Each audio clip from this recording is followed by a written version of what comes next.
Lunch అయితే ఇలా పూర్తయిపోయిందండి. ఇంకా ఈవినింగు దీపాలు పెట్టేసుకొని బాబు అయితే బర్త్డే కాబట్టి తన కోసం నేను కేక్ ప్రిపేర్ చేశానండి. ఇదైతే నేను కూల్ కేక్ చేద్దామని ప్రిపేర్ చేశాను.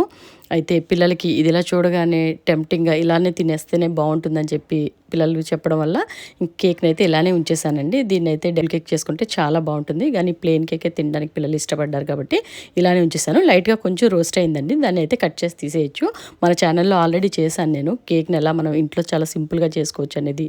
దాని మీద ఫ్రోస్టింగ్ క్రీమ్స్ అవి కూడా అప్లై చేసి చాలా సింపుల్‌గా చేసుకోవచ్చని.